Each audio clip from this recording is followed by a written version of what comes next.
இன்றைக்கு ஒரு புதிய இந்தியாவை உருவாக்கி இருக்கிற நம்ம இந்திய நாட்டினுடைய பாரத பிரதமர் நரேந்திர மோடி அவர்கள் 75வது பிறந்த நாள்.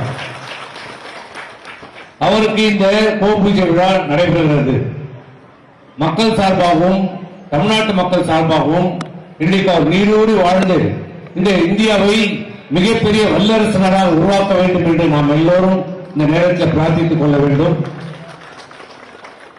இது சிறந்த தருணம். ஏனென்றால் இன்றைக்கு தன்னுடைய 75வது பிறந்த நாளிலே பாரத பிரதமர் நரேந்திர மோடி இந்த இந்தியாவிற்கு மிகப்பெரிய ஒரு பரிசை இன்றைக்கு உங்களுக்கு கொடுத்திருக்கிறார்.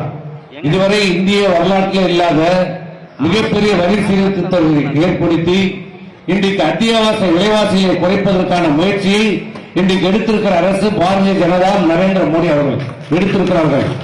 தன்னுடைய 75வது பரிசாகவும் தீபாவளி பரிசாகவும் இன்றைக்கு விலைவாசியை குறைப்பதற்கு இன்றைக்கு பாரதிய ஜனதா அரசு அனைத்து இந்திய அண்ணா திராவிட முன்னேற்ற கழகம் மிகப்பெரிய ஒரு நடவடிக்கையை இன்றைக்கு எடுத்திருக்கிறது. அதன் மூலம் இன்றைக்கு வரியை 2% பல்வேறு கட்டங்களாக இருந்த வரியை இன்றைக்கு 5, 18, 40 என்று இன்றைக்கு குறைக்கப்பட்டிருக்கிறது. முக்கியமான உயிர் காக்கும் அத்தியாவசியங்களுக்கு வரி இல்லை. வீட்டு உபயோகத்திற்கு தேவையான அத்தியாவசிய பொருளுக்கு 5%ஆகவும் மற்றதற்கு 40%ஆகவும் இன்றைக்கு வரியை குறைத்திருக்கிற அரசு நரேந்திர மோடி அவர்கள் அரசு.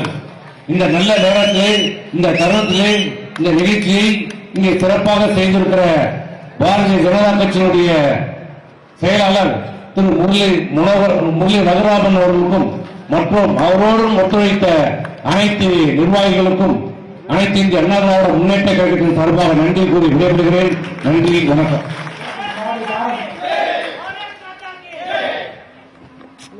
அவர்களும் மறந்துவிட்டேன். 1008 கோபூஜை மட்டுமல்ல 78 பசுமாடுகளை இன்றைக்கு தானமாக இன்றைக்கு வழங்குகிறார்கள். அதற்காகவும் அவருக்கு பாராட்டு தெரிவிக்க கடமைப்பட்டுள்ளேன்.